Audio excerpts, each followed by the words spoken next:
guys go through the last lecture note. If you have any doubts, you please ask.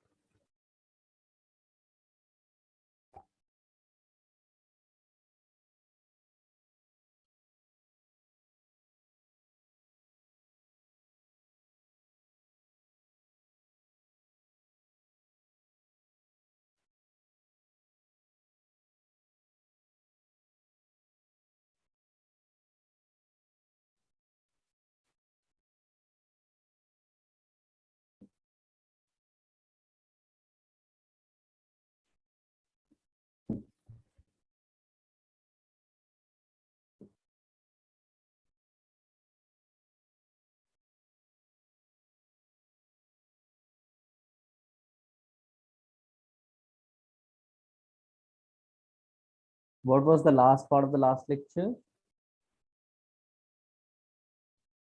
Sir Diels Alder reaction किया था। ठीक है, okay.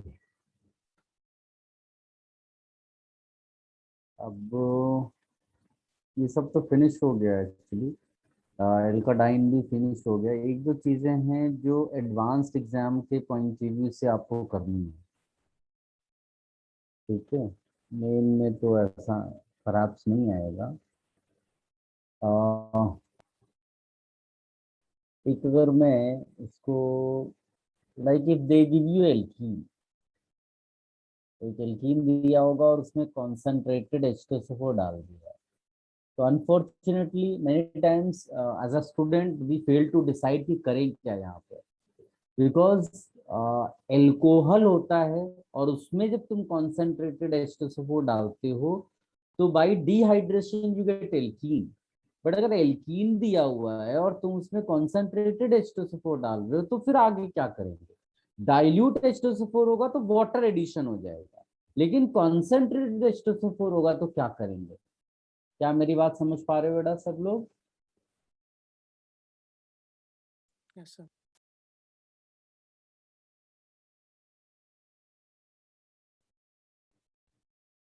देखिए dilute H2SO4 होगा तो HOH add हो जाएगा, बस और कुछ नहीं होना। कॉन्सेंट्रेटेड H2SO4 जो होता है ना, जब ऐसी सिचुएशन आएगी तो आप ये याद रखना कि H2SO4 तो प्रोटॉन डोनर है, राइट ना। और प्रोटॉन डोनर जो है, प्रोटॉन क्या है? H plus. H प्लस क्या है? इलेक्ट्रोफाइल। यानी हमें बिना डरे इस एल्कीन पे इलेक्ट्रोफिलिक अटैक करा देना है H प्लस का। जिधर अटैक होगा उधर ही पाई इलेक्ट्रॉन शिफ्ट होना चाहिए। अब इसके बाद क्या? तो अगर वो डाइल्यूट H2SO4 होता तो वाटर अटैक कर देता, लेकिन वो तो कॉन्सेंट्रेटेड H2SO4 है। तो होता क्या ऐसे सिचुएशन में कि ये जो कार्बोकेटायन है ना, ये इटसेल्फ एक्ट्स एज इलेक्ट्रोफाइल।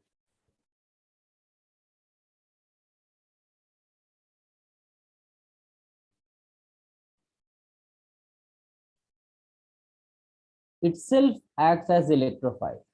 और फिर क्या होगा? जो तुमने स्टार्टिंग में एल्कीन लिया है ना, उसी का एक दूसरा मॉलिक्यूल यहां पर आएगा, another molecule of alkene, another molecule of alkene। और फिर ये इलेक्ट्रोफाइल बन के अटैक करता है, जैसे पहले H प्लस ने अटैक किया इस बार ये करेगा।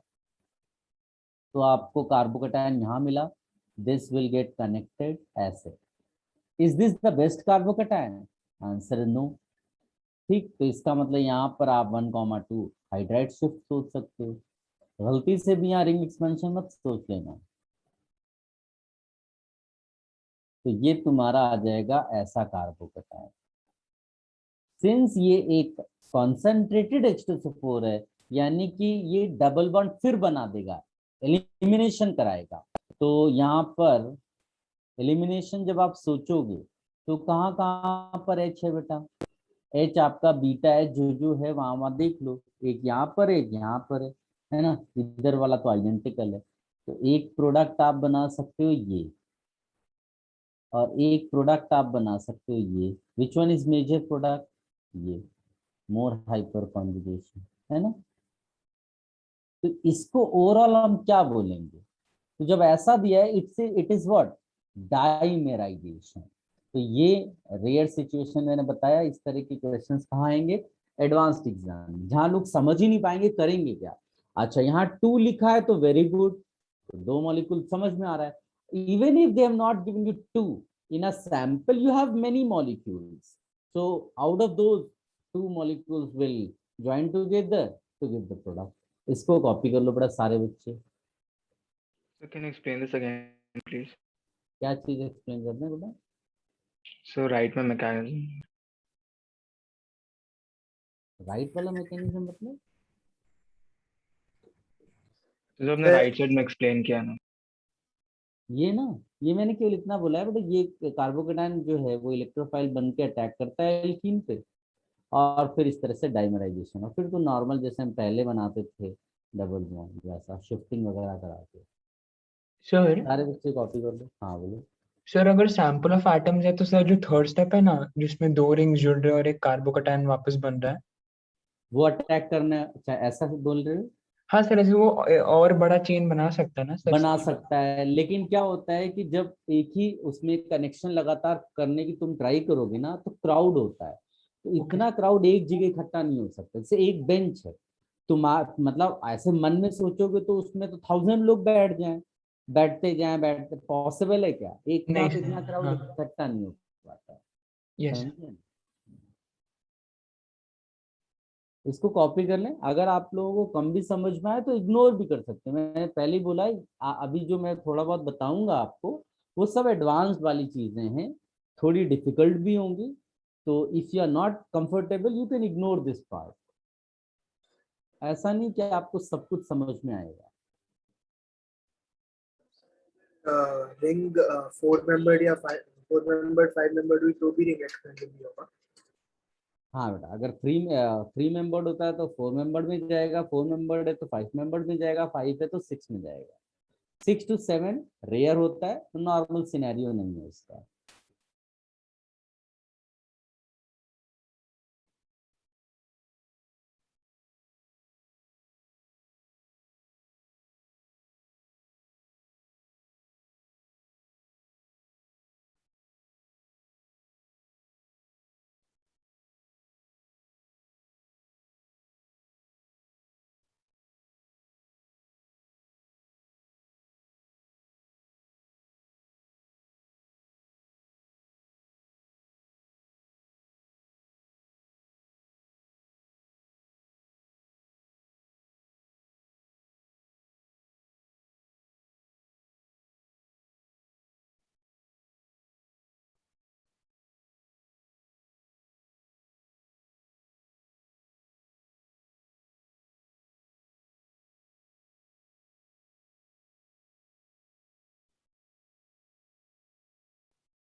सर लास्ट स्टेप में वो मोर बीटा कार्बन है।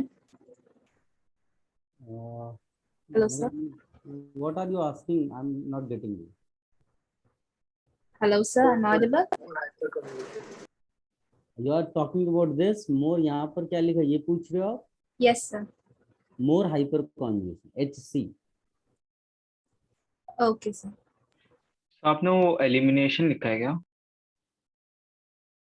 एलिमिनेशन, तो ऊपर वो डाइमेराइजेशन।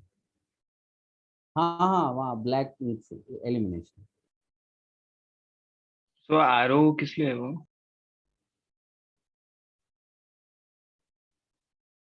क्या बड़ा? तो उसके लेफ्ट में एरो किस लिए है? लेफ्ट में आ रहे, मतलब ये एलिमिनेशन, ये आंसर ये है। ओके।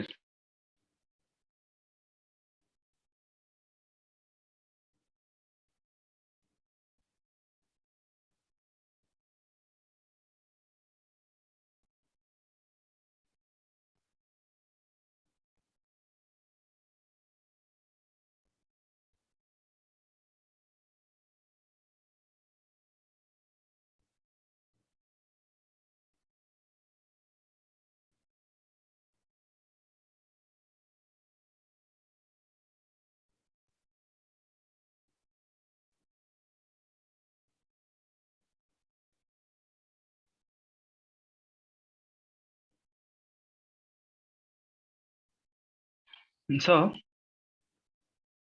हम्म, सो सेकंड लास्ट स्टेप से लास्ट स्टेप में वो कैसे ट्रांसफॉर्म हुआ सर? सेकेंड लास्ट स्टेप मतलब यहाँ से नहीं सर, वो एलिमिनेशन के बाद जो है ना। ये वाला, ये तो केवल यहाँ से एच हटा दो, यहाँ से यहाँ से यहाँ से सर डबल उसके बॉन्ड बाद हटा उसके दो, बाद उसके बाद कुछ नहीं, आंसर है जिसमें से ये ज्यादा अमाउंट में बनता है क्योंकि फाइबर कंजूशन ज्यादा है। ओके।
सबने लिख लिया बेटा?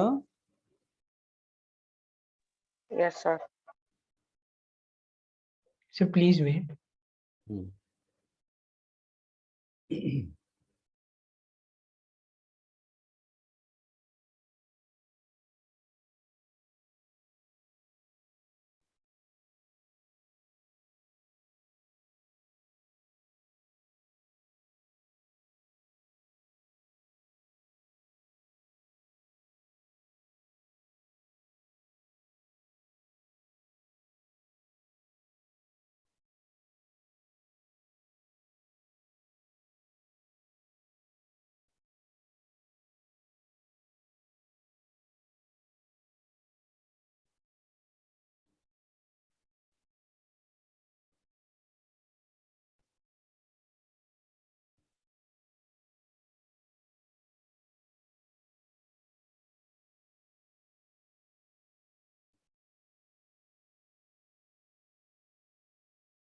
Done, sir.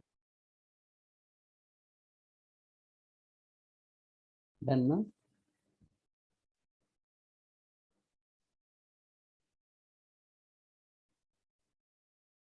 अब इसमें एक और पॉइंट है। सबसे पहले तो ये जो कार्बोकेटायन है ना बेटा, ये अपने लिए बड़े इम्पोर्टेंट उसमें आता है। कार्बोकेटायन की जो कैरेक्टरिस्टिक्स हैं वो अपने को पता होनी चाहिए। मतलब अगर तुम्हें कार्बोकेटायन नजर आएगा तो वहाँ क्या क्या हो सकता है। तो पहली चीज है कि रीअरेंजमेंट, है ना। कहीं और हम रीअरेंजमेंट सिलेबस वाइज नहीं पढ़ते, ठीक है। तो हम लोग तो कार्बोकेटायन में रीअरेंजमेंट पढ़ते हैं, तो वो आपको आना चाहिए। दूसरा, कार्बोकेटायन कैन एक्ट एज, अभी अभी हमने किया, can act as Electrified. Electrified. और अगर ये इलेक्ट्रोफाइल बन गया तो ये कर क्या सकता है। ये एक तो बड़ा इंपॉर्टेंट जो हमने अभी किया, इलेक्ट्रोफिलिक एडिशन, इलेक्ट्रोफिलिक एडिशन कर सकता है to another molecule of alkene, है ना। एल्कीन एल्काइन में ही तो इलेक्ट्रोफिलिक एडिशन होता है। दूसरा जो अभी हमने पढ़ा नहीं है लेकिन रिएक्शन मैकेनिज्म में थोड़ा बहुत किया था, वो क्या था, इलेक्ट्रोफिलिक एरोमेटिक सब्स्टिट्यूशन। याद है भाई, इलेक्ट्रोफाइल है तो सब्स्टिट्यूशन भी कर सकता है। Electrophilic aromatic substitution, electrophilic aromatic substitution कहाँ पर, benzene ring, syllabus wise benzene ring ज्यादा इंपॉर्टेंट, ठीक। और एक बड़ा इम्पोर्टेंट है जो मैंने बोला ना, सब एडवांस के लिए मेनली पढ़ रहे, तो ये तो अलग ही बिल्कुल डिफरेंट पॉइंट है। मोस्टली टीचर ये इग्नोर भी कर देते हैं, वो नहीं पढ़ाते, तो इसको आप लिख कर रखिएगा, थोड़ा सा हाईलाइट कर लेना। ये है कि carbocation can abstract H minus, ऐसा बहुत कम होता है बेटा, H माइनस, और कहाँ से, from alkene having tertiary H। मतलब इट्स लाइक कि अगर मान लीजिए हमारे पास ये वाला एल्केन है, तो this can be abstracted as H minus, और रिमेनिंग पार्ट इसका कार्बोकेटायन खुद बन जाएगा। ठीक है, तो ये लिख लो, बड़े काम की चीज है, इस पर बेस्ड एक क्वेश्चन कराऊंगा।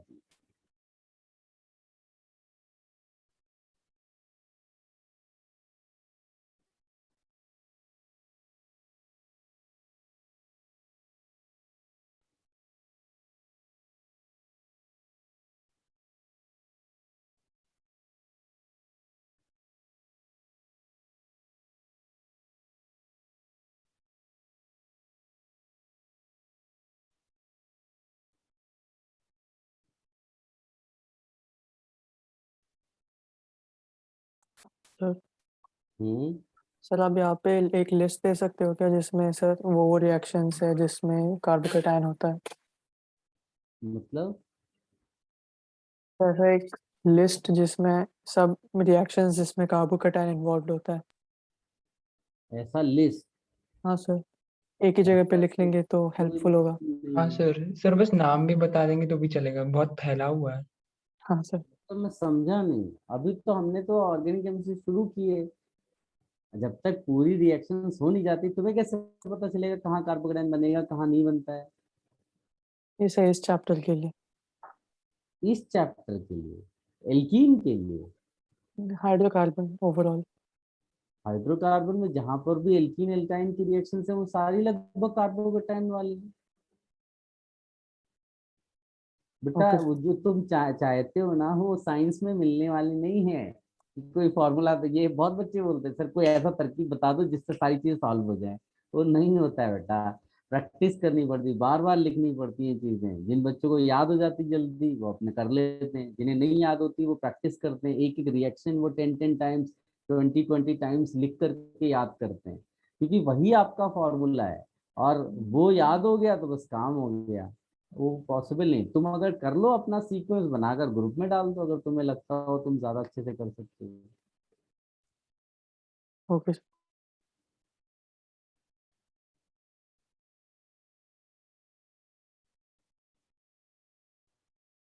सबने कॉपी कर लिया?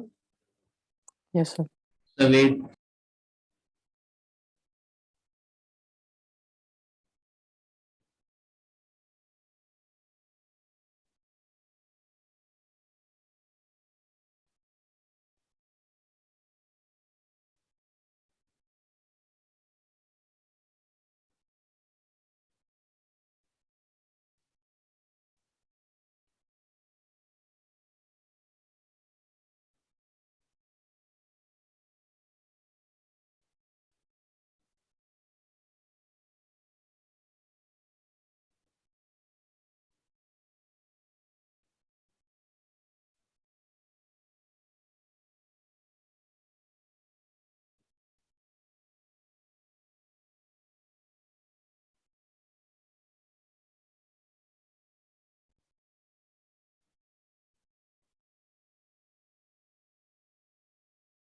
Done, sir.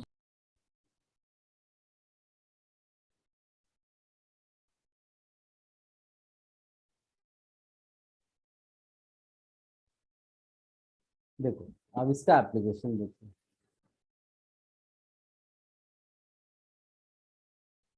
बेटा बहुत ज्यादा उम्मीद नहीं रखना कि बहुत सीक्वेंस में चीजें होंगी। आप काश आप बोर्ड एग्जाम के लिए पढ़ रहे होते तो फिर आप मजे में होते। वहाँ लिमिटेड रिएक्शंस होती हैं और बड़ी सीक्वेंस में चीजें चलती हैं और मार्क्स भी खूब आता है। तो यहाँ बड़ा फैला हुआ है, चीजें सब समझ में नहीं आता कि कहाँ क्या जा रहा है। और जो इसको हैंडल कर पाएगा उसका सिलेक्शन होगा, जो हैंडल नहीं कर पाएगा उसका सिलेक्शन नहीं होगा। ये सिंपल सी चीज है। अब जैसे ये सब मैं बता रहा हूँ तो ये किसी बुक में नहीं लिखा हुआ है कि टीचर को ये पढ़ाना है। ये टीचर अपने एक्सपीरियंस पे सारी चीजें कराता है, जिससे ज्यादा लोगों का सिलेक्शन हो पाए। अगर मैं नहीं भी बताऊंगा तो किसी बुक में कहीं नहीं लिखा हुआ है कि आपको ये पढ़ाना है। सिलेबस उठाकर देख लो आप, आपको जो सिलेबस में रिएक्शंस हैं वो सब की हुई है, कर ली हमने, फिर भी ये करा रहे हैं। क्यों करा रहे हैं आपको? क्योंकि आपका ब्रेन अलग अलग चीजों को वो उसके अकॉर्डिंगली अडाप्ट कर पाए, तभी वो जेई जैसी एग्जाम के क्वेश्चन को हैंडल कर पाएगा, नहीं तो नहीं कर पाएगा। और ये जो जैसे मैंने ये क्वेश्चन दिया, आप बताइए इसमें ऐसा कोई कॉन्सेप्ट नहीं था जो आपको नहीं आता हो। आपको ये पहले से मालूम था कि H2SO4 प्रोटॉन डोनर है, आपको ये पहले से मालूम था कि H+ इलेक्ट्रोफाइल है, आपको पहले से मालूम था कि H+ जो है इलेक्ट्रोफाइल वो एल्कीन पे अटैक करता है, आपको पहले से मालूम है कि कार्बोकेटायन पे एम्प्टी ऑर्बिटल होता है, इसका मतलब आपको मालूम है कि वो इलेक्ट्रोफाइल है। इलेक्ट्रोफाइल है और एल्कीन की रिएक्शन से इलेक्ट्रोफिलिक एडिशन, मतलब ये जो तुमको मैंने यहाँ करके दिखाया है ना, ये आपको आना चाहिए, मान के चलते हैं।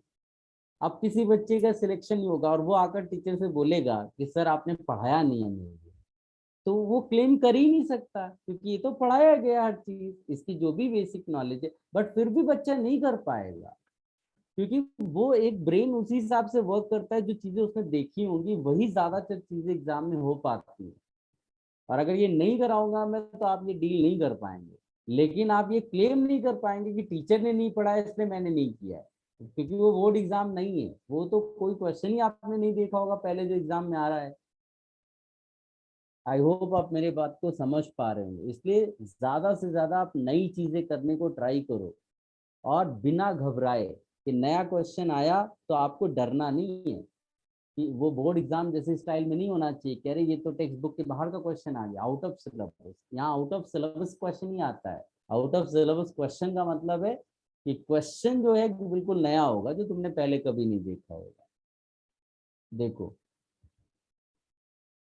चाहिए तो एक बार आप ट्राई करके देखो, ये क्वेश्चन मैं लिख रहा हूँ, एंड बिलीव मी, जो जो पॉइंट्स मैंने अभी तुम्हें बताए उन्हीं पर बेस्ड ये है, और किसी पर बेस्ड नहीं है।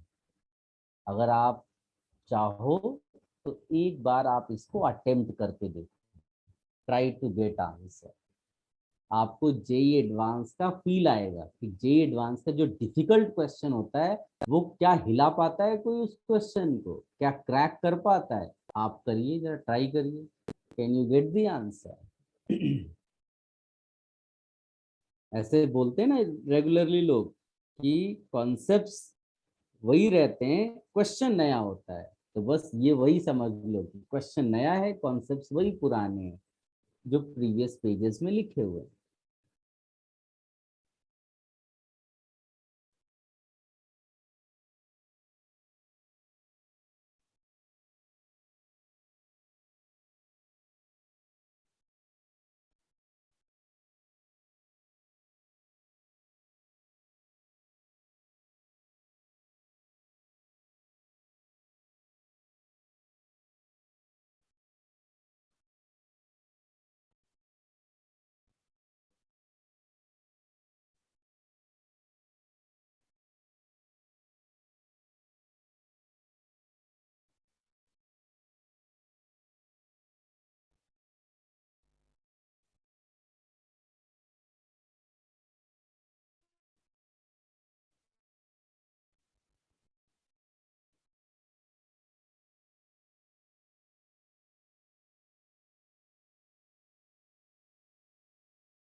सर इसमें भी 2 प्रोडक्ट मिलेंगे क्या?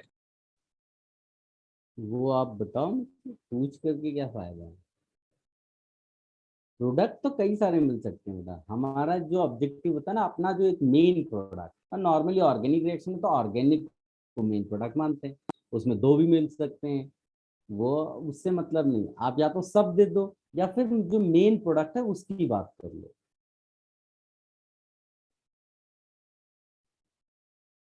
कोई कर पा रहा है बेटा, किसी को स्ट्राइक हो रहा है? So please और wait.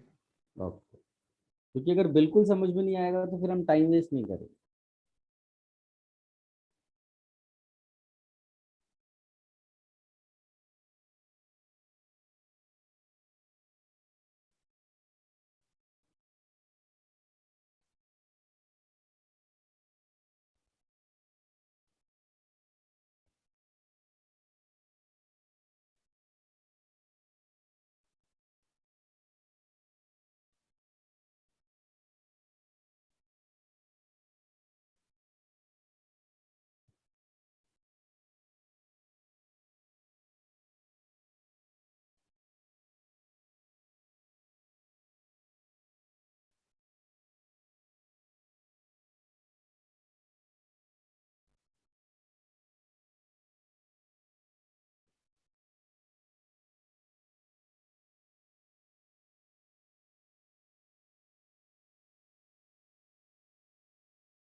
Very good, very good.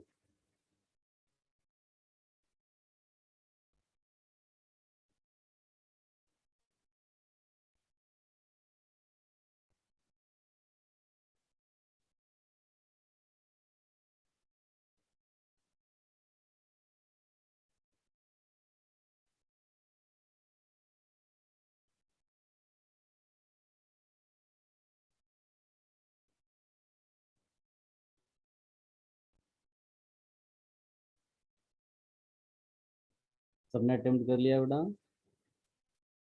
Yes. Sir बस एक ओके।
चल डिस्कशन कर लेते हैं बेटा, देखते हैं कि कौन कितने तक पहुंच पाया।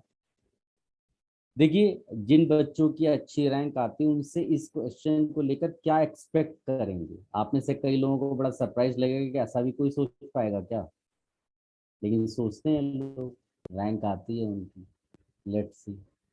देखिए, ये एक एल्कीन है और ये एक एल्केन है।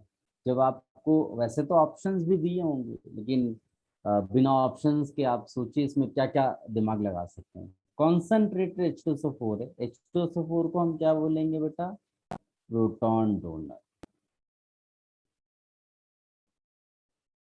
ठीक है, प्रोटॉन डोनर है तो H+ देगा।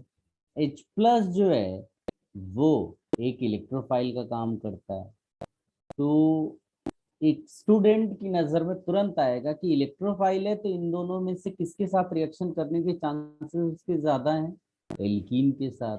यानी ये तो क्लियर हो गया कि ये जो है इंटरैक्ट करेंगे आपस में एक दूसरे के साथ, इतना तो परहैप्स आप में से कई बच्चों ने ये किया होगा, उनको स्ट्राइक किया होगा कि उन्होंने ये किया। और जब ये अटैक कराते हैं तो देखो, मैंने एक सिंपलेस्ट वे में तुम्हें लिखा रखा है कि कोई इलेक्ट्रोफाइल एल्कीन पे कहाँ पर अटैक करता है। तो हमने छोटी सी चीज लिख करके बहुत सारा उसको हैंडल करना सीख लिया, क्या कि इलेक्ट्रोफाइल वहां अटैक करेगा जिसका नेबर आपको कार्बोकैटायन बना कर दे स्टेबल। तो परहैप्स इतना आपको आ गया होगा, और इतना भी नहीं आया तो फिर तो आपको मैं क्या बोलूं आप इसे, इसमें इतना नहीं आएगा, ये तो नॉर्मल वाला है। अगर इतना नहीं आएगा तो फिर तुम्हें सोचना पड़ेगा कि एडवांस का तो छोड़ो, पहले मेन पे फोकस करते हैं। अब ये आपका कार्बोकैटायन बन गया, ठीक है बेटा। अब ये कार्बोकैटायन क्या क्या काम कर सकता है, तो हमने अभी लिखे हैं ये इतने सारे काम। रीअरेंजमेंट, क्या यहाँ रीअरेंजमेंट का स्कोप है, तो आप बोलोगे नहीं। क्यों, क्योंकि रीअरेंजमेंट तो यहाँ तो टर्शरी ऑलरेडी है, और रीअरेंजमेंट होने के बाद तो प्राइमरी हो जाएगा, तो रीअरेंजमेंट तो नहीं हो सकता। फिर क्या, इलेक्ट्रोफिलिक अटैक करा सकता है दूसरे मॉलिक्यूल पे, या फिर ये एक पॉइंट है, ये बड़ा इंपॉर्टेंट पॉइंट है जो यहाँ लिखा हुआ है। अच्छा, यहाँ एक एल्केन भी दिया हुआ है, तो वो पॉइंट तो आप मानकर चलोगे कि यूज होना ही है ना, वरना एल्केन का यूज क्या रह जाएगा। ये चाहे तो डाइमराइजेशन वाली रिएक्शन दिखा सकता है, लेकिन फिर यूज क्या रहा। तो ये जो एल्केन है इसका यूज होना ही है। लेकिन ये अगर तुमने सोचा कि इस कार्बोकैटायन को ये H एब्स्ट्रैक्ट करने दूं मैं अभी, तो आप देखोगे तो कोई चेंज नहीं आएगा। क्या आप समझ पा रहे हो इस बात को, जो कार्बोकैटायन है वो एल्केन बन जाएगा, और जो एल्केन और वो कार्बोकैटायन बन जाएगा, और वो आप सोचो केवल अदला बदली है, कोई डिफरेंस नहीं आया। तो क्या ये चीज कराएंगे हम, तो हम बोलेंगे नहीं, at this moment there is no abstraction. ठीक है, इसमें किसी को डाउट है कोई?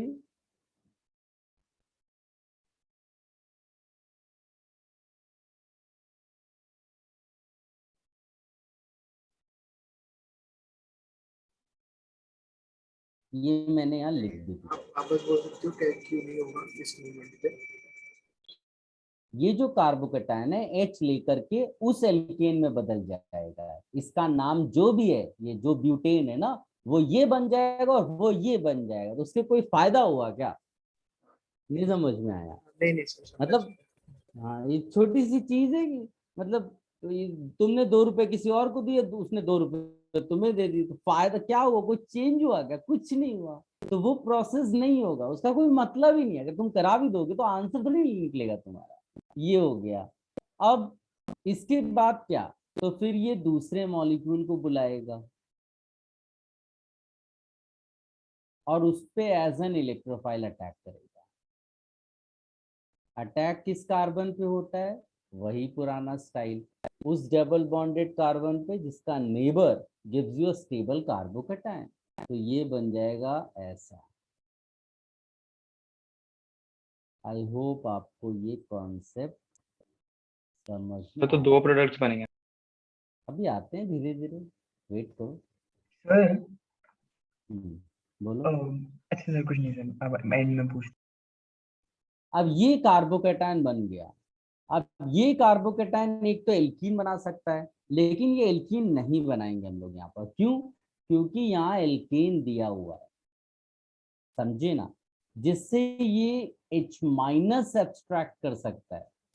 ठीक है, एक एलिमिनेशन के कंपैरिजन में इस टाइप का जो आप सब्स्टिट्यूशन दिखाना चाहोगे वो ज्यादा फीजिबल है, और इसीलिए ये एल्केन दिया हुआ है। एक वैसे तो ऑप्शंस भी रहेगा, इतना कोई इशू नहीं आएगा तुमको, बट फिर भी तो ये माइंड में रखना है। अच्छा, अब अगर ये H माइनस लेता है तो क्या तुम्हें कोई नई चीज मिलेगी? तो आंसर है हाँ, उधर का कार्बोकेटाइन और इधर का कार्बोकेटाइन अलग अलग है, और इधर जो मिलेगा वो एल्केन अलग मिलेगा। तो आपको जो प्रोडक्ट मिलेगा, यानी ये अब किसके कांटेक्ट में आएगा और उसके साथ क्या करेगा, वो जो हमने प्रीवियस पेज में लास्ट पॉइंट लिखा है कि दिस विल एब्स्ट्रैक्ट।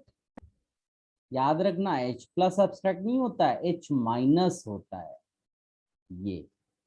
अब इसका फायदा देखो बेटा, जो नया कार्बोकेटाइन बना ये, उसको हम लोग फिर यूज कर लेंगे यहाँ पर, इट विल बी रीयूज। यानी कि अब ये जो तुम्हारा बन रहा है ये एक ही मॉलिक्यूल के थ्रू बन रहा है एल्कीन के, इसके लिए दो मॉलिक्यूल की जरूरत पड़ नहीं रही है। क्यों? क्योंकि तुमने जो पहला कार्बोकेटाइन बनाया उसके लिए एक मॉलिक्यूल यूज हुआ, लेकिन दोबारा जो तुमको ये टर्शियरी कार्बोकेटाइन मिल रहा है वो एल्केन के थ्रू मिल रहा है। तो आपका इसका मतलब एक एक मॉलिक्यूल ही इस्तेमाल हो रहा है। आई होप आप मेरी बात समझ पा रहे होंगे। And your final answer will be this. ये जो सामने मैंने क्वेश्चन के फॉर्म में दिया ना, ये एक्चुअली एक एक्सपेरिमेंटल डेटा है। ये जो सामने कंपाउंड फाइनल बन के निकला ना, जानते हो ये क्या है? ये बहुत ही स्पेशल फ्यूल है, इसका नाम सोचिए, कोई बताएगा? आइसोक्टेन। यस, इसीलिए ये तुम्हें डायरेक्ट एग्जाम में आने के चांसेस हैं। इसको बोलते हैं 2,2,4 tri methyl pentane.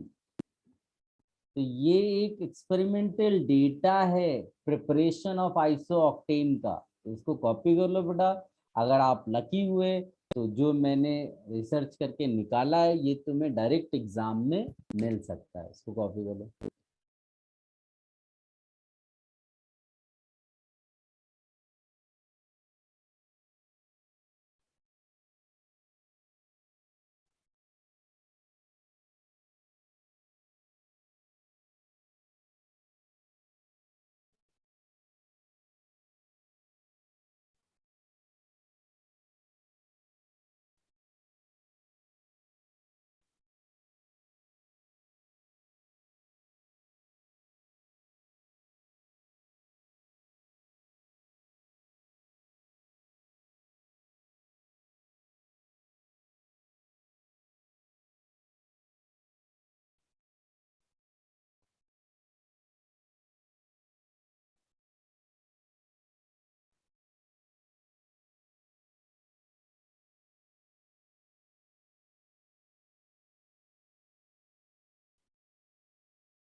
Copied beta. Should I remove this? Anyone having any doubt? So wait. Please.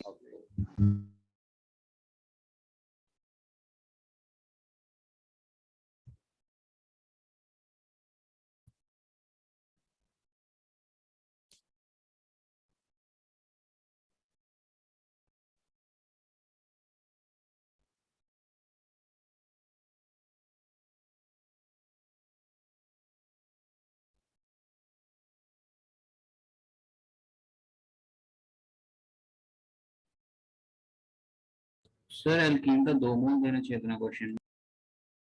नहीं, एक ही मोल यूज होता है, एक ही मॉलिक्यूल इसका और एक उसका। ओवरऑल प्रोसेस में देखो, जो नया टर्शरी कार्बोकेटायन है वो एल्केन के थ्रू बन रहा है जो रीयूज होगा। तो यानी कि जो एल्कीन है वो एक ही मॉलिक्यूल, आप सोचिए थाउजेंड थाउजेंड मॉलिक्यूल्स आप समझ लीजिए दोनों ले लिए, ऐसा है। Okay sir. वो स्टार्टिंग में तुम्हें फील होगा कि दो मॉलिक्यूल यूज हुआ है, एक मॉलिक्यूल कार्बोकेटायन बनाने के लिए और एक मॉलिक्यूल एल्कीन पे अटैक कराने के लिए। बट वो जो कार्बोकेटायन है नेक्स्ट टाइम से वो हमेशा किससे बन के निकलेगा, जो एल्केन दिया हुआ है।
सर तो जब टेस्ट में ये पूछेगा तो आइसोऑक्टेन ही ऑप्शन में दिया होगा ना बस।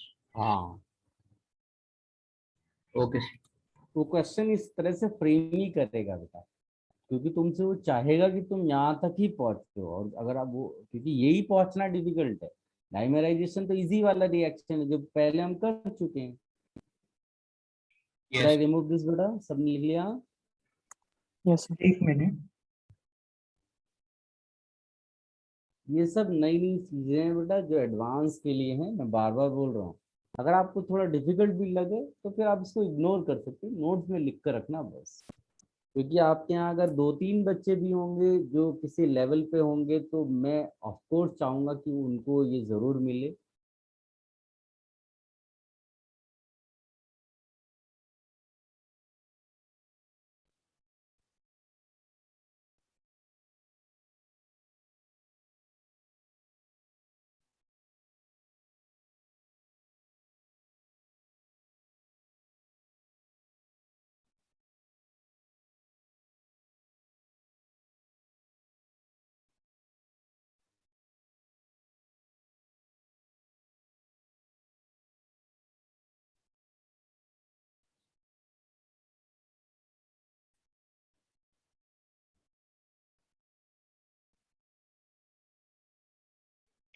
सर एंड में जो टर्शरी कार्बोकेटायन मिलता है सर, एंड में जो रिएक्शन, तो वो वापस ये रिपीट करता है प्रोसेस।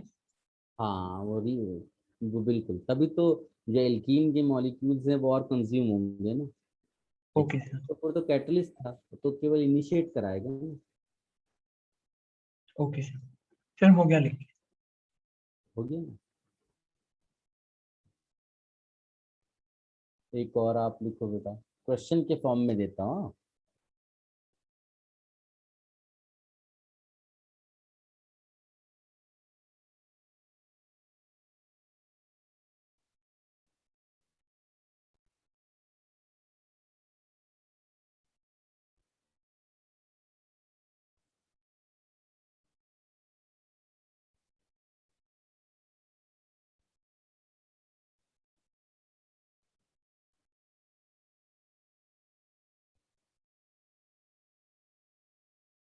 गेट द आंसर्स, देखते हैं कितने लोगों को आ पाता है। ये थोड़ा इजी है, वो जो बीच में मैंने दिया है वो डिफिकल्ट था, ये इजी है रिलेटिवली। हाँ, इजी का मतलब ये नहीं कि सब लोग कर ही लेंगे।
हो पा रहा है बेटा?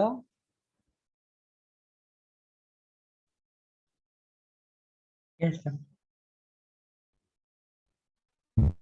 Yes.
देखो डिस्कशन कर सर लेते 1 हैं। minute. अच्छा, आप चाहो तो ग्रुप में भेज दो आंसर, अगर आप लिख नहीं पा रहे हो उसमें चैट बॉक्स में, then you can send on chemistry group.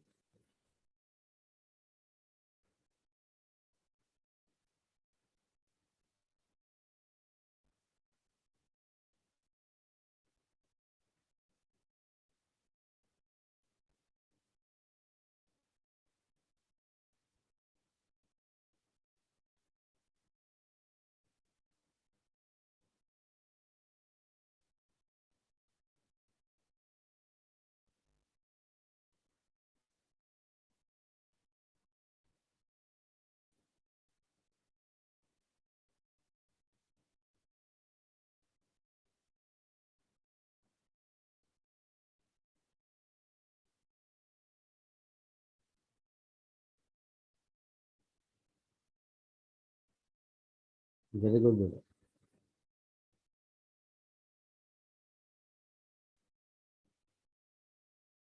Discuss कर लें। सर एक मिनट। सर C isooctane है ना? देखो मैं एक चीज और बोल दूं, मैंने जैसे बोला ना कि यहाँ पर जरूरी नहीं कि टू लिख दे, तो आपके हिंट के लिए मैं टू लिख देता हूँ, जो बेचारे अटेम्प्ट नहीं कर पा रहे, नहीं तो भटकते रहते हैं कि अब क्या करें अब क्या करें। अरे वो एक मॉलिक्यूल कभी नहीं होता, एक सैंपल होता है, and sample will have many molecules.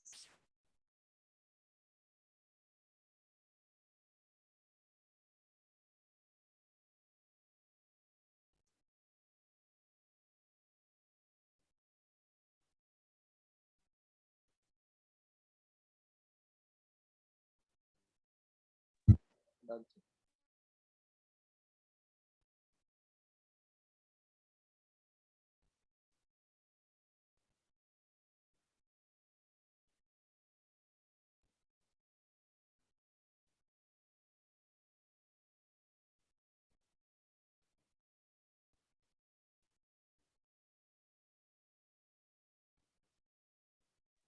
Sir done. Done, discuss कर लेते हैं, इसके बाद फिर हम लोग नया चैप्टर शुरू कर देंगे। Let us see. सबसे पहले तो इतना तो आपको स्ट्राइक वो उसी पुरानी स्टाइल से करेगा कि ये क्या देगा बेटा H+, और एल्कीन पे H+ कहाँ अटैक करता है, that double bond carbon whose neighbour gives you stable carbocation. तो ये तो क्लियर है कि ये कार्बोकेटायन मिल गया। अब ये कार्बोकेटायन अपने कैरेक्टरिस्टिक जो इसकी है उसके हिसाब से ही काम करेगा, तो एज एन इलेक्ट्रोफाइल ये इस तरह से अटैक करेगा, है ना। तो ये आपको ये फिर यहाँ पर ऐसा कार्बोकेटायन मिल जाएगा। मेरे ख्याल से यहाँ तक सब पहुँच गए होंगे, है ना। अब यहाँ पर कोई एल्केन तो है नहीं जिससे H+ सब्सट्रैक्ट कर ले, तो ये क्या करेगा, एल्कीन बनाएगा। अब एल्कीन के लिए इसके पास ऑप्शंस क्या क्या हैं, तो you have beta H here, you have beta H here, you have beta H here, these two are identical beta H, ये वाले, है ना। तो इनमें इसको तो हटा दोगे, ये वाला कंसिडर कर लोगे, कोई एक, मतलब दोनों एक ही आंसर, सेम ही आंसर मिलेगा मतलब। So what alkene are you getting here, तो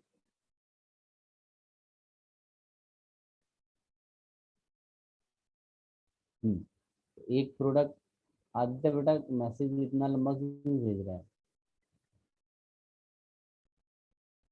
ऐसा लिख सकते हैं, है ना। और एक आंसर क्या पॉसिबल है, ये वाला। अब इसमें वैसे मैंने मेजर माइनर आपको नहीं बोला है, मैं अभी ये एक्सेप्शनल एग्जांपल है, I will tell you why. इस दोनों का हाइड्रोजनेशन कराओगे ना तो आपको सेम आंसर मिलेगा। और खास बात जानते हो क्या है, कि ये भी कंपाउंड वही प्रीवियस जैसा ही है, ये भी आइसोऑक्टेन है। This example is also very good example, अगर आप फॉर्चुनेट हुए तो ये हो सकता है आपको एग्जाम में मिल जाए, ठीक है। अब ये दो एल्कीन में नॉर्मली किसमें हाइपर कॉन्जुगेशन ज्यादा है बेटा, इसमें, even though hyper conjugation more but minor, ऐसा करके लिख लेना, ये एक्सेप्शनल केस है। मैंने ये आपको रिएक्शन मैकेनिज्म में बताया, फिर भी आप लिख लेना, एक्सेप्शनल केस है, ये मेजर है। तो यहाँ पर जब तुम देखते हो ना बड़ा, ये जो हाइड्रोजन है ना, इसके सराउंडिंग में एक बड़ा सा ये ग्रुप है टर्शरी ब्यूटाइल का। तो अगर ये टर्शरी ब्यूटाइल जिस भी कार्बन के बगल में ग्रुप होगा तो वो H निकालना डिफिकल्ट हो जाता है, एंड बिकॉज ऑफ दैट वो जो डबल बॉन्ड वहां पर बनेगा उसका जो ये क्या बोलते हैं अमाउंट होगा वो कम हो जाएगा। तो इसको आप एक्सेप्शनल केस करके याद रखो, या with the help of this tertiary butyl group, कैसे भी करके याद रखो, आपको ये मेजर प्रोडक्ट याद रखना है। इज इट क्लियर बेटा? Yes sir. वो आप टर्शियरी ब्यूटाइल वाला केस एक बार फिर से एक्सप्लेन करो, लास्ट वाला। इसमें ये बोला जाता है कि ये बीटा एच जो है ना, ये वाला, ये बीटा एच निकालने के लिए तुम्हें कोई बेस यहाँ भेजना पड़ता है, लेकिन इस टर्शरी ब्यूटाइल की प्रेजेंस की वजह से abstraction of this H plus becomes difficult. तो अगर ये H निकलेगा नहीं तो डबल बॉन्ड यहाँ बनना टफ हो जाएगा, तो उसकी अमाउंट कम हो जाती है। Okay sir, got it. इसको भी लिख लो बेटा।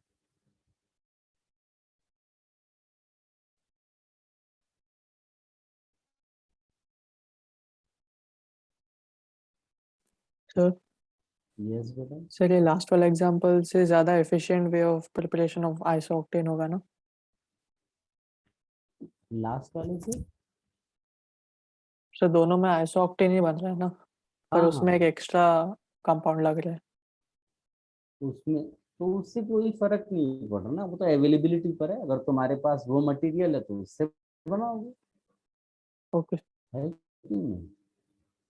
आपके पास सोर्स क्या है उसके हिसाब से हो जाएगा। कंडीशंस थोड़ी बहुत डिफरेंट रहती है।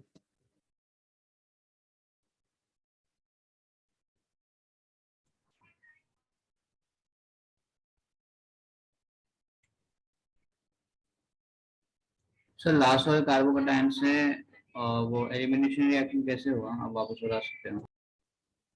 कार्बोकेटायन अगर कुछ और नहीं कर पाएगा तो हमेशा एलिमिनेशन ही होगा ना। इधर H निकलेगा तो यहाँ डबल बॉन्ड, इधर से H निकलेगा तो यहाँ डबल बॉन्ड। Okay sir. अगर डाइल्यूट H2SO4 होता है तो हमेशा वाटर अटैक कर देगा, क्योंकि वाटर अवेलेबल रहेगा। कॉन्सेंट्रेट H2SO4 है तो वाटर भी नहीं है वहां पर।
Should I remove this? Yes sir. Yes, sir. Okay, चलो नया चैप्टर शुरू करते हैं हम लोग।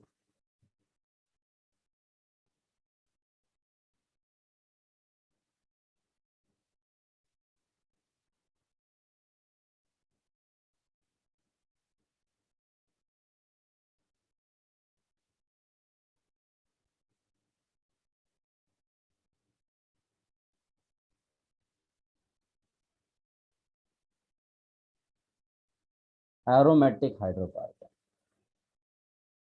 एरोमेटिक हाइड्रोकार्बन लिखिएगा। Please wait. मैं स्टार्टिंग में केवल कुछ स्ट्रक्चर्स ड्रॉ करूंगा, आप तब तक कंफर्टेबल हो जाओ। कोई नया नोटबुक लेना हो तो ले लो। Benzene is one of the aromatic hydrocarbon, तो मैं थोड़े से नाम आपको इंट्रोड्यूस कराऊंगा। बेंजीन हो गया, ये सारे नाम मैंने आपको नॉमेनक्लेचर के टाइम पर भी बताया होगा। ये टॉलुइन है, फिर भी लिखना ज़रूरी है बेटा, एक बार एग्ज़ाम देना है लाइफ में और उसमें मिस्टेक नहीं होनी चाहिए। इसको ऑर्थोजाइलिन बोलते हैं बेटा, ऑर्थोजाइलिन। देखो हमने ओजोनलिसिस किया था ना एक बार बेंजीन का, तो उसमें मैंने ये ऑर्थोजाइलिन वाला एग्जाम्पल भी पिक किया था बेटा। इसको बोलते हैं मेटाजाइलिन।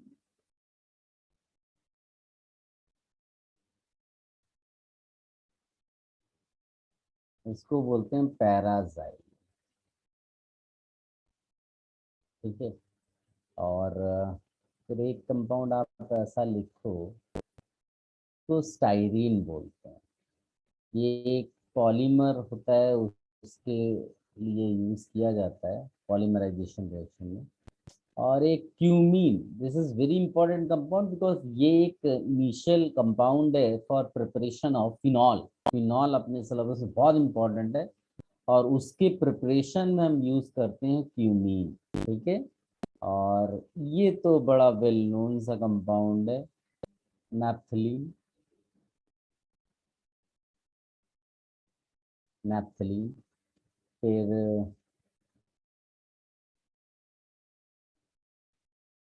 इसको बोलते हैं हम लोग एंथ्रासीन, ठीक है, एंथ्रासीन हो गया। फिर एक है फिनेंथ्रीन,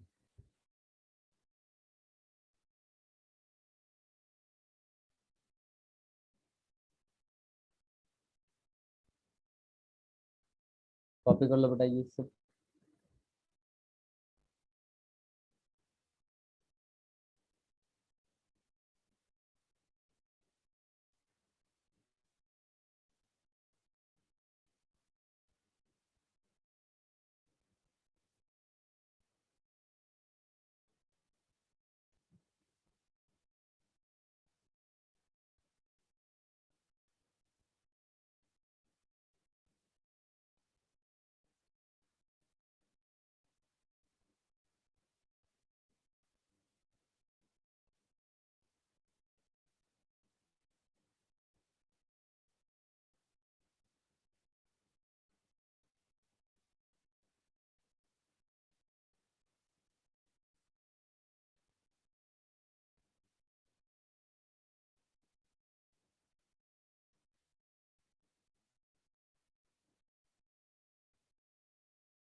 कॉपी बेटा।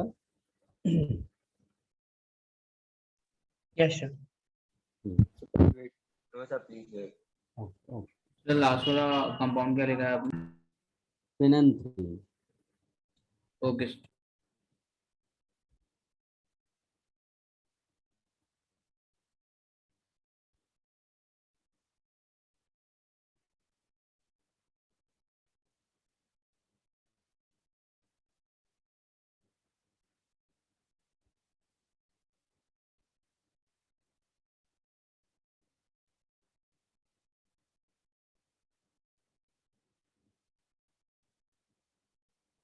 सर फिनॉल की प्रिपरेशन में कौन सा कंपाउंड यूज होता है इसमें से?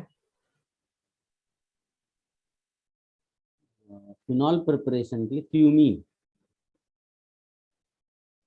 Okay sir, done.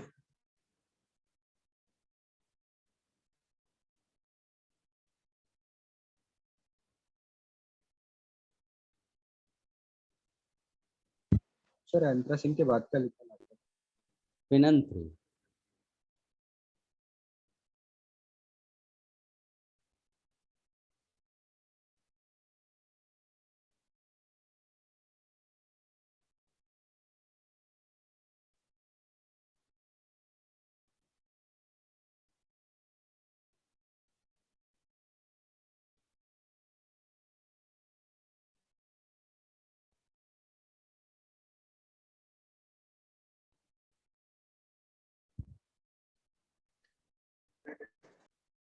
रिमूव कर दें।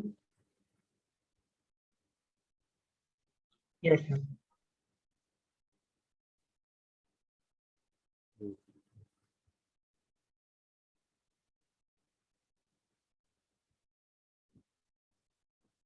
चलिए लिखिए प्रिपरेशंस ऑफ बेंजीन।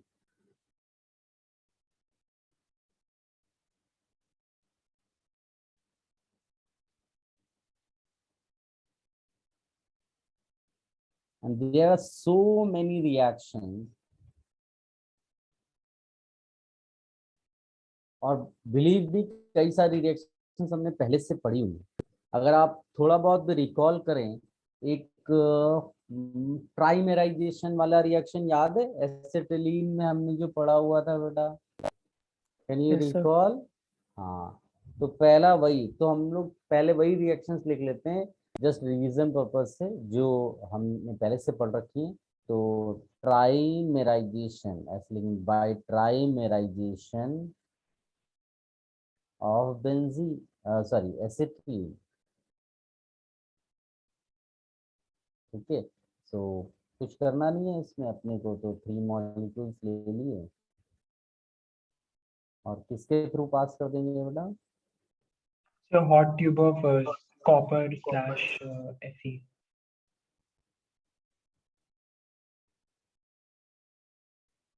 ठीक है, बस आप बेंजीन इसमें बना दो, ये आंसर हो गया। हाँ, यही एक्चुअली मेन अपने एग्जाम में पूछा जाता है, बट इसको भी आप लिख लेना।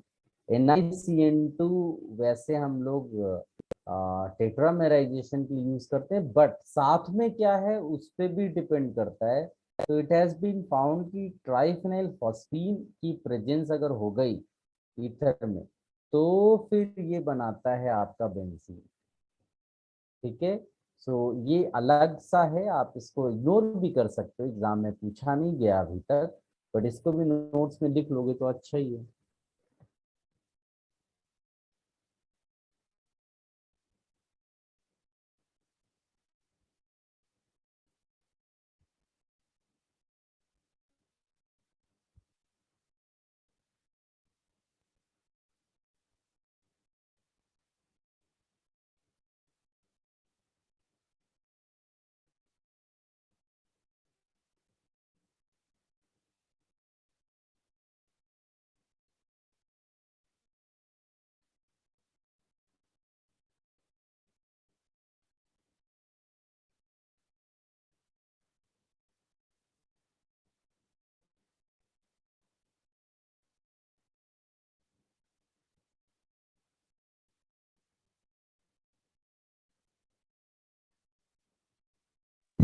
तो फर्स्ट और सेकंड रिएक्शन में डिफरेंस क्या है? आपकी आवाज बहुत धीमी आ रही है। सर हम्म, तो फर्स्ट और सेकंड रिएक्शन में डिफरेंस क्या है? फर्स्ट और सेकंड मतलब इसकी बात करो और इसकी ना, हमने अलग चीजें ली है ना उसको बनाने के लिए। यहाँ red hot tube of copper लिया था, इसमें निकल साइनाइड और ट्राइफिनाइल फॉस्फेट यूज किया। मेनली अपने सिलेबस के हिसाब से यही आता है, आपको ये मिलेगा नहीं, लेकिन कोई कोचिंग क्लास वाला तुम्हें दे सकता है ना, कहीं का टेस्ट सीरीज का पेपर उठा लोगे, फिर तुमको लगेगा कि अपने को तो मालूम ही नहीं, जबकि छोटी सी चीज है प्राइमराइजेशन। ठीक है,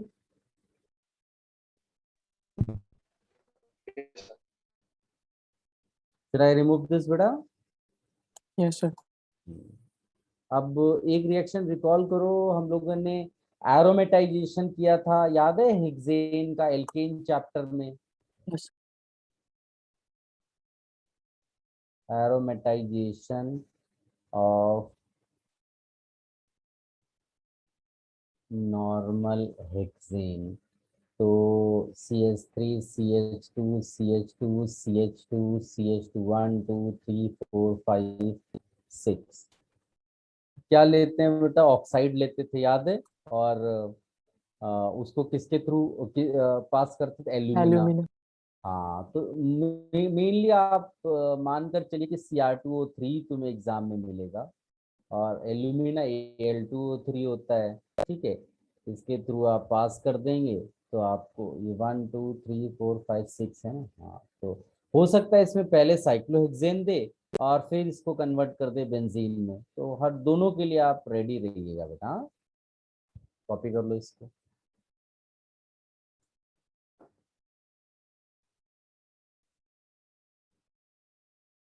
आप सब लोग बेटा ये बुकलेट सॉल्व कर रहे हो अपनी हाइड्रोकार्बन की।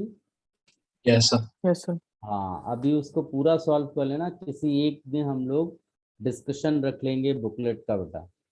ठीक है, किसी एक दिन हम लोग बुकलेट का डिस्कशन रख लेंगे। हो सकता है कि जो नेक्स्ट वीक का पहला लेक्चर होगा ना, हम लोग वो बुकलेट डिस्कशन, आप माइंड में यही बना लो, नेक्स्ट वीक का जो पहला लेक्चर होगा that will be booklet discussion. ठीक है। Yes sir. यस।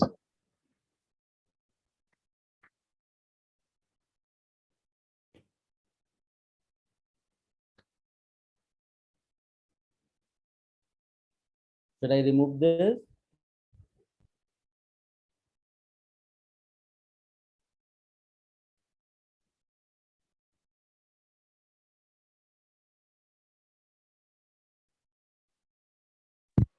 सर हमें हेक्सेन मिला, फिर हमने क्या किया?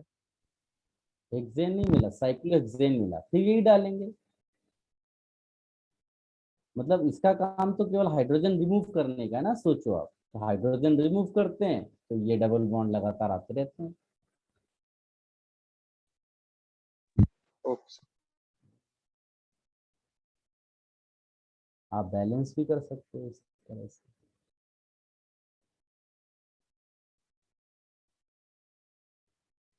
Should I remove this? So 1 minute.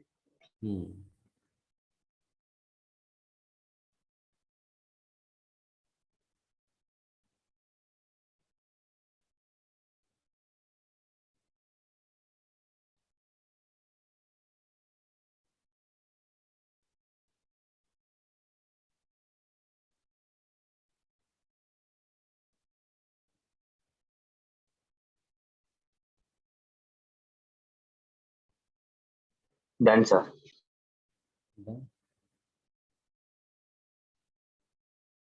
अब आप रिकॉल करो, एक रिएक्शन हम लोगों ने किया था soda lime decarboxylation, can you recall?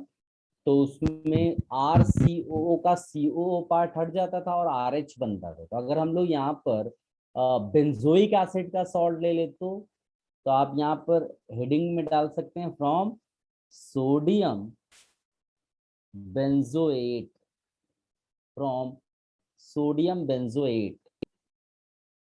तो ये आपका हो गया सोडियम बेंजोएट। ठीक है ना, और रिएक्शन क्या होगा बेटा, सोडा लाइम डिकार्बोक्सिलेशन। तो हम लोगों को कुछ करने की जरूरत नहीं पड़ती, ऑलरेडी सारा कुछ हमने ये रिएक्शंस कर रखी है। NaOH CaO की प्रेजेंस रहती है, रिकॉल करिए बेटा, Na2CO3 बाहर हो जाता है ना, तो इसको हटा दो और बस बेंजीन बना दो, ऐसा आंसर। तो इसको भी कॉपी कर लो बेटा।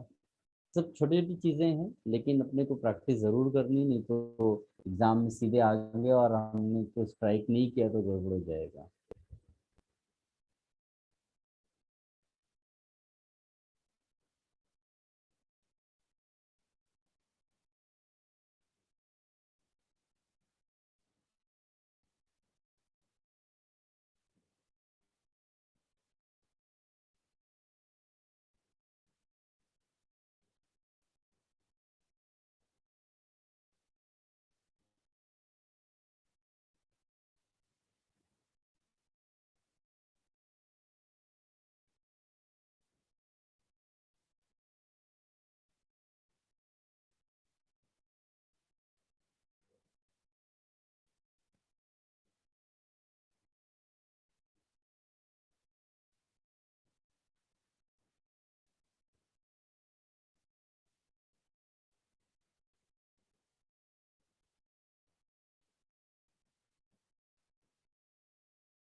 Done sir.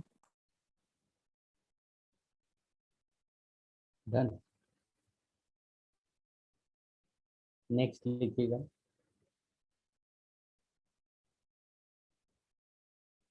Using Grignard reagent, using Grignard reagent, इसमें Grignard reagent आप किसी भी एल्काइल एराइल हैलाइड से बना सकते हैं। So if you take any aryl halide, like आपने ये ले लिया है ना, bromobenzene, this is aryl halide,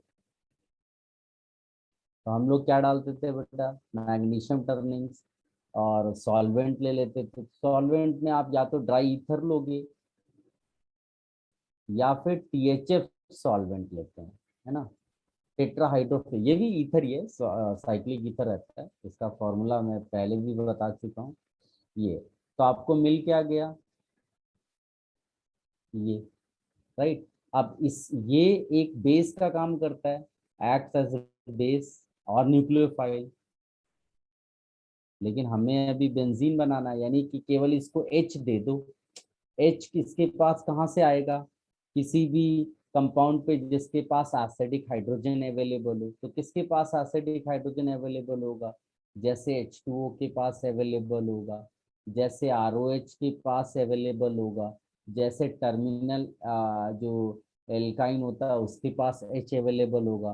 तो ये जो है, ये इस H को एब्स्ट्रैक्ट करेगा तो और बन जाएगा बेंजीन। आप इसको मानकर चलो ये क्या है, C6H5Mg Br, तो दिस इज C6H5 माइनस, यानी कि ये नेगेटिव पार्ट है, this will take H will become C6H6, तो वही यहाँ पर लिख दिया मैंने, रिमेनिंग पार्ट से कोई मतलब नहीं है। स्टिल इफ यू वांट आप लिख लो इसको। इसमें क्या यही चीज, बेंजीन एब्स्ट्रैक्ट वो C6H5 minus will abstract H and will become C6H6, और रिमेनिंग पार्ट क्या हो जाएगा बेटा, OR, और इधर Br तो है ही है ना, ये Br है, इधर भी वही चीज कर लो आप, ये बेंजीन बन जाएगा और ये इधर केवल आप टर्मिनल एल्काइन फिट कर दो, और इधर Br है ना, कॉपी कर लो बेटा।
इसको कॉपी कर लो, then you take rest.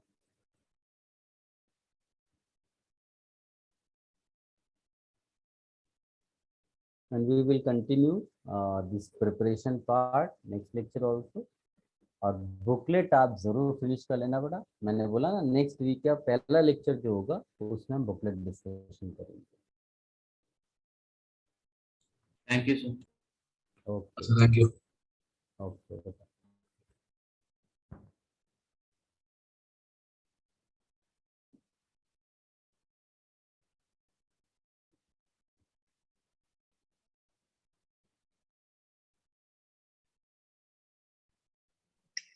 Sir ये यूजिंग जीआर मतलब ग्रिग्नार्ड रिएजेंट है? हाँ बेटा।